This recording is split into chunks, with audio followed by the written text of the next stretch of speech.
அதாவது கொஸ்டின் என்னன்னு பார்த்தீங்கன்னா லாக் பேஸ் வந்து 2√3 ஓகே பேஸ் 2√3 1728 இதோட வேல்யூ என்னன்னு கேட்குறாங்க. ஸோ நம்ம ஈக்குவல் டு எக்ஸ்ன்னு எடுத்துக்கலாம்.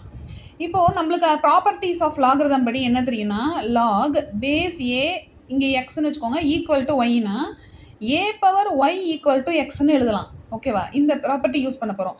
ஸோ இங்கே பார்த்தீங்கன்னா 2√3 பவர் எக்ஸ் ஈக்குவல் டு 1728ன்னு எழுதலாமா? ஓகே, இதை யூஸ் பண்ணி எழுதிக்கிறோம். இப்போ நம்மளுக்கு 2√3 whole power x equal to 1728ன்னு கிடைக்குது.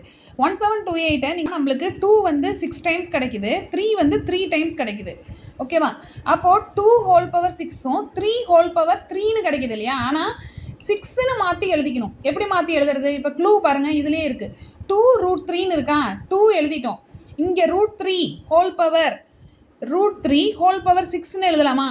அதாவது 3யை வந்து √3 இன்ட்டு √3ன்னு எழுத முடியும். ஒரு 3யை வந்து √3 இன்ட்டு √3ன்னு எழுத முடியும். அப்போ 3யை வந்து நம்ம என்னென்னு எழுத முடியும்? √3 ஹோல் பவர் 6ன்னு எழுதலாமா? ஸோ இப்போ பாருங்கள், 2√3 whole power x equal to 2 power 6 √3 power 6. அப்போது எக்ஸ் வந்து என்னன்னு கிடைக்கிது? எக்ஸ் ஈக்குவல் டு 6 இல்லையா? அதாவது 2√3 பவர் எக்ஸ்னா இங்கே ஈக்குவல் பண்ணுறீங்க பவரை. 2√3 பவர் 6 எக்ஸ் ஈக்குவல் டு 6.